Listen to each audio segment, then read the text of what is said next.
My ex-wife divorced me after a personality change. I found out I have a brain tumor. My name is Andrew, 32 years old. In 2022, the chapter closed on a significant part of my life, my marriage. It wasn't just any marriage, it was a journey filled with love, adventure, and an exceptionally deep connection. Reflecting on it, our relationship wasn't merely between two people, it intertwined with entire families, becoming a testament to the love and bonds we shared. My ex-wife's brother and I were so close that I had the honor of being his best man, an experience that highlighted the depth of our intertwined lives. I met Sarah, my ex-wife, 33 years old, during a time of great optimism and hope. We were young and in love, ready to take on the world together. Our relationship blossomed quickly, fueled by late-night conversations and spontaneous adventures. We spent hours exploring the city together, getting lost in its winding streets and hidden treasures. We laughed, we argued, and we discovered new things about each other every day. It was a time of discovery and growth, a period of intense bonding that laid the foundation for what was to come. One of the defining moments of our early relationship was our trip to Belize. It was a spur-of-the-moment decision, fueled by a sense of wanderlust and a desire to experience new cultures together. We found ourselves immersed in the beauty of the Mayan ruins, the ancient stones whispering secrets of a bygone era. It was there, amidst the backdrop of history and romance, that I made the decision to propose to Sarah. Sarah said yes, of course, her eyes sparkling with joy and excitement. In that moment, surrounded by the ancient ruins and the promise of a future together, we felt invincible. We returned home with hearts full of love and dreams of the life we would build together. Looking back on those early days now, it's hard to believe how much has changed. The innocence of our youth has been replaced by the harsh realities of adulthood, and the promise of forever has given way to the harsh reality. Our bond, as beautiful as it was, began to face trials that neither of us could have anticipated. Initially, it was like any other challenge a couple might face, something we believed we could overcome together.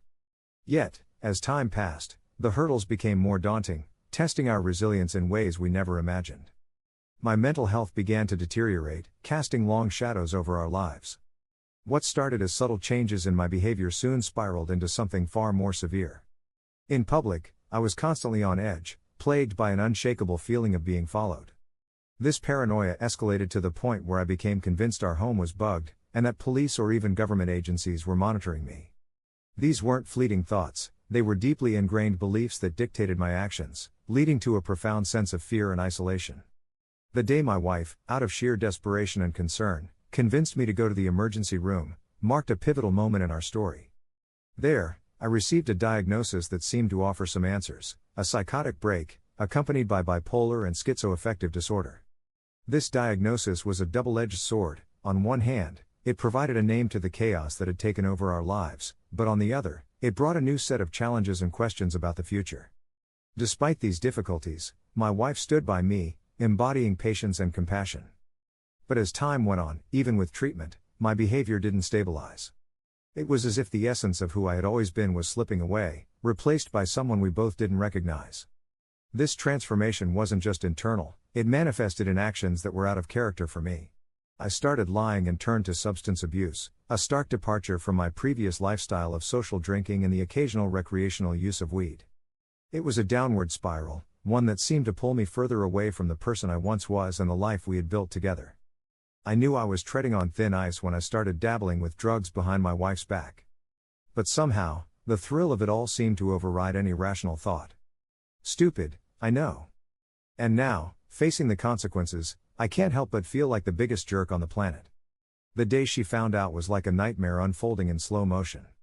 I could see the anger bubbling beneath the surface as she stared at me, her eyes narrowing into icy slits.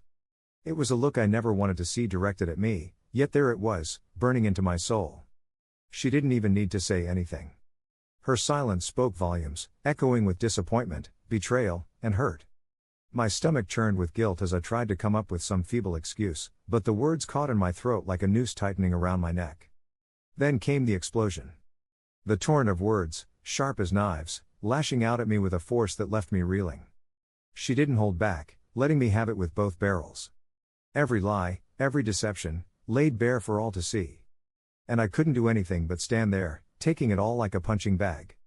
I watched as tears welled up in her eyes, her voice cracking with emotion as she struggled to make sense of it all. It was like watching someone I loved being torn apart from the inside out, and knowing that I was the one responsible for causing that pain made it all the more unbearable. I wanted to reach out, to comfort her, to tell her that I was sorry, but the words caught in my throat like a lump of coal. What could I possibly say to make things right again? How could I undo the damage I had done? The silence that followed was deafening, stretching out between us like an unbridgeable chasm. I could feel the weight of her gaze bearing down on me, heavy with disappointment and disbelief. And in that moment, I knew that things would never be the same again. Days turned into weeks, and still, the rift between us remained. Every attempt at reconciliation seemed to only drive us further apart, like ships passing in the night. I could see the pain etched into her every movement, hear it in the way her voice trembled whenever she spoke to me. I wanted to make things right, to prove to her that I could change, that I could be the man she deserved. But no matter how hard I tried, it never seemed to be enough. The trust that had once bound us together had been shattered beyond repair, leaving nothing but a hollow emptiness in its wake. And so, I found myself trapped in a never-ending cycle of guilt and remorse, haunted by the memory of her tears and the sound of her voice breaking as she uttered those words that cut me to the core. How could I have been so blind, so selfish, to jeopardize everything we had built together? I wish I could turn back the clock, to undo the mistakes of the past and start afresh. But life doesn't work that way, and all I can do now is live with the consequences of my actions. Eventually, the strain became too much. The day my wife told me she wanted a divorce was a day I'll never forget.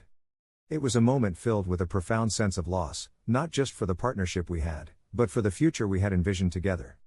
In the aftermath, I tried to maintain some connection with her family, particularly her brother, who had tried to support us both. But over time, even that connection faded, leaving me more isolated than ever. Friends and family gradually distanced themselves, a response to the ongoing turmoil and additional revelations that came to light.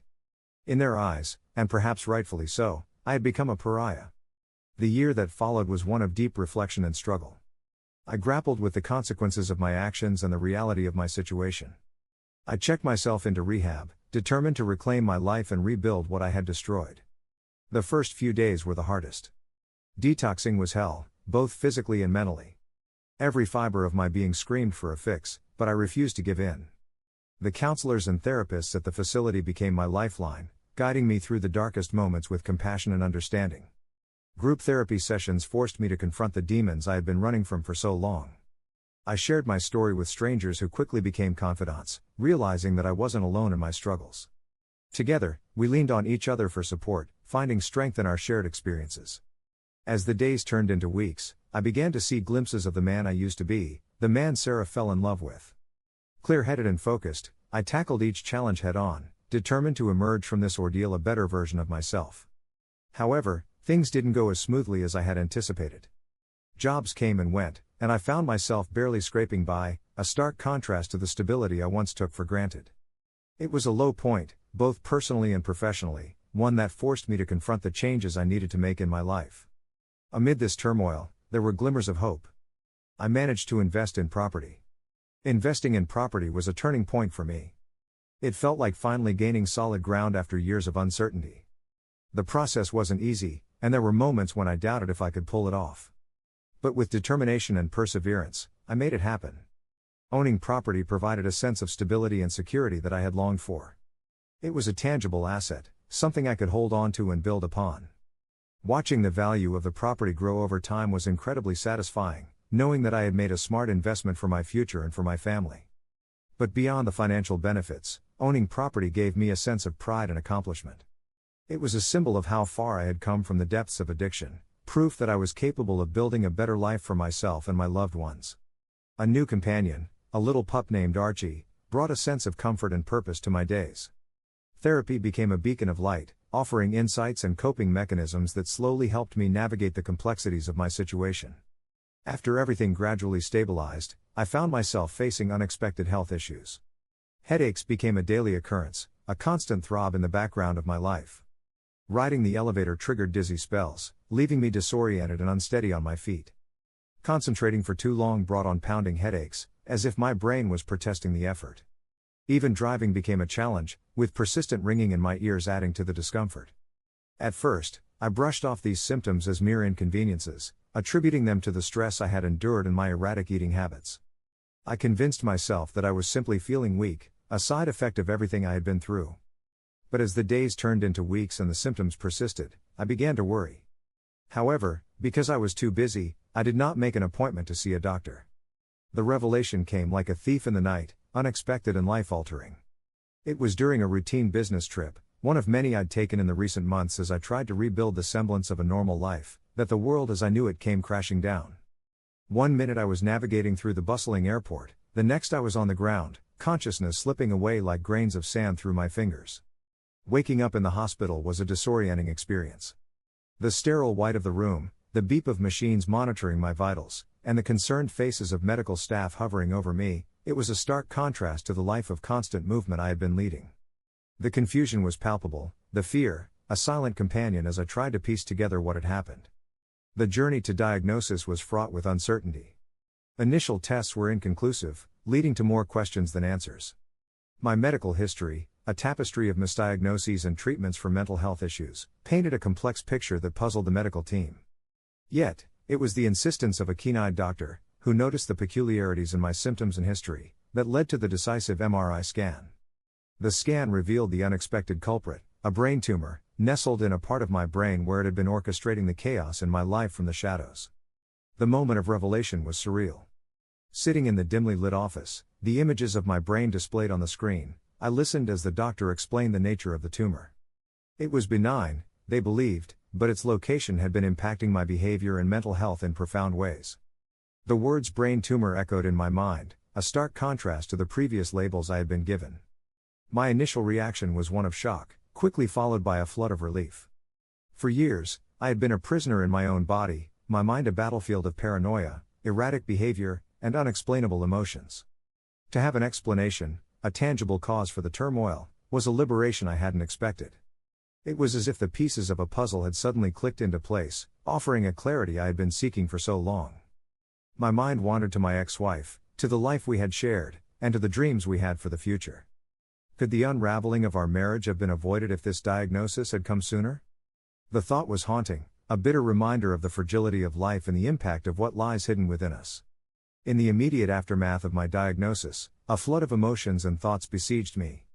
There was an undeniable urge to share this significant discovery with my ex-wife and her brother, not for the sake of rekindling lost connections but to offer them an explanation, an insight into the chaos that had dismantled the life we once cherished together.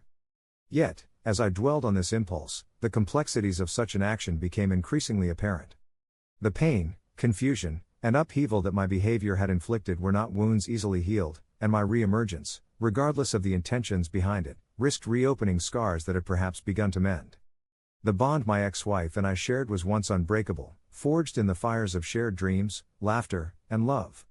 Her brother, too, was not just a sibling by marriage but a friend, a confidant. The dissolution of our marriage wasn't merely a legal separation, it was the crumbling of a shared existence that had intertwined deeply with our families, friendships, and sense of self. The decision to divorce, while devastating, was a necessary measure she felt compelled to take for her well-being and, painfully, I couldn't dispute her reasons. Our paths had diverged, irrevocably altered by the storm that had swept through our lives. In the wake of the divorce, the silence between us grew, a chasm widened by lost trust and hurtful actions. The initial attempts to maintain a connection, to reach out through messages and emails, soon gave way to the realization that such efforts were met with silence, not out of malice but a need for closure and healing. Mutual friends, too, found themselves caught in the aftermath, eventually stepping back as the complexity of our situation made it difficult to navigate the waters of allegiance and support. Yet, the shadow of my past, the what-ifs and the realizations brought about by my diagnosis, lingered. Update. After everything that happened, I decided not to reach out to my ex-wife and her brother. Many suggested I should try to reconnect, offering various methods to ensure the message would reach her. From social media posts designed to indirectly inform her to direct messages delivered through mutual friends, each suggestion was made with good intentions.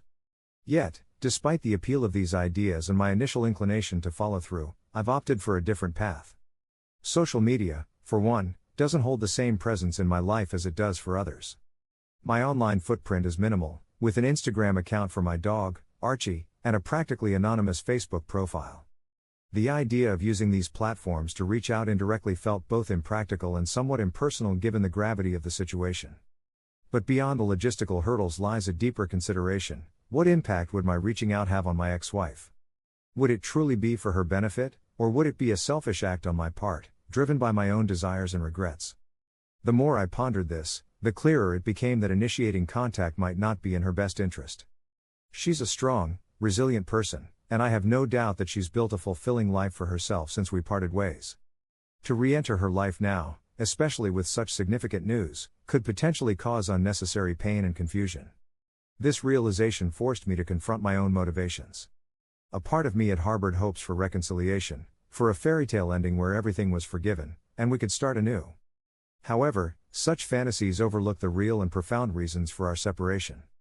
The issues that led to our divorce weren't just fleeting challenges, they were significant, life-altering problems that required more than just a hopeful reunion to resolve. Reflecting on our shared past, I'm filled with a sense of nostalgia and affection. Our relationship was rich with shared experiences and memories, from competitive board games to shared adventures, each moment a testament to the depth of our connection. I cherish those times, from the silly questions we asked each other to the roles we played in each other's lives, including the Dungeons & Dragons campaigns that brought us so much joy. Her presence in my life, her thoughts, and her companionship are deeply missed. Yet, despite this longing, I understand that moving forward is essential. My recent diagnosis and the revelations that came with it have provided a new perspective on my past actions and the future. It's clear that my journey from here must be one of personal growth and accountability. The upcoming surgery represents not just a step towards physical recovery but also a metaphorical step towards healing and understanding. Alongside my journey to recovery, I've had to come to terms with the fact that my ex-wife has moved on and found a new partner. It wasn't easy to swallow at first, seeing her with someone else, building a life that didn't include me. But I've learned to accept it, to let go of the past and focus on my own healing. I'll admit, there were moments when jealousy and resentment threatened to consume me. I wondered why I wasn't enough, why our marriage had fallen apart. But dwelling on those thoughts only dragged me back into the darkness I've fought so hard to escape. Instead, I chose to focus on the present, on rebuilding myself from the ground up. I poured my energy into my recovery, into finding stability and purpose in my life once again. And slowly but surely, I started to see progress. With each passing day of sobriety, I regained a sense of clarity and strength I thought I had lost forever. I rediscovered hobbies and passions I had long neglected, finding joy in the simple pleasures of life once more. And as I began to heal, I realized that my ex-wife's happiness no longer held power over me. I won't lie and say it was easy. There were moments of doubt and despair, times when I questioned whether I would ever truly be okay. But through it all, I held on to the belief that I was strong enough to overcome anything life threw my way. And you know what? I am. I may not have all the answers, and I may still stumble from time to time, but I'm learning to embrace the journey, to find beauty in the brokenness. So, to my ex-wife, if you ever happen to read this, I want you to know that I'm okay. I've found peace within myself, and I hold no ill will towards you or your new partner. I hope you're happy, truly happy, because that's all I ever wanted for you. I never said it before because I didn't want to burden you with my struggles, but I want you to know that I love you. I always have, and I always will. And even though our paths have diverged, I'll always cherish the memories we shared. As for me, I'm looking forward to the future with a newfound sense of hope and optimism. Whether or not I ever fully conquer this disease, I refuse to let it define me. I choose to live each day to the fullest, to find happiness in the small moments, and to love fiercely, just as I always have. In the meantime, life continues to move at a relentless pace. Job opportunities have arisen, presenting new challenges and decisions, and my recent property purchase adds another layer of complexity to my situation. Each of these developments, while stressful, also brings a sense of purpose and progress. As I navigate this busy period, I find myself feeling optimistic for the first time in years. The prospect of what lies ahead, though uncertain, is invigorating. My focus now is on healing, both physically and emotionally, and on the growth that I hope will follow. The path ahead is unclear, but I'm ready to face it with a renewed sense of hope and determination. My story, with its twists and turns, may not have the resolution that some were hoping for. Yet, it's a narrative that's still being written, with lessons learned and more yet to be discovered. For now, I'm content to take things one day at a time, appreciating the progress I've made and the potential for what's yet to come.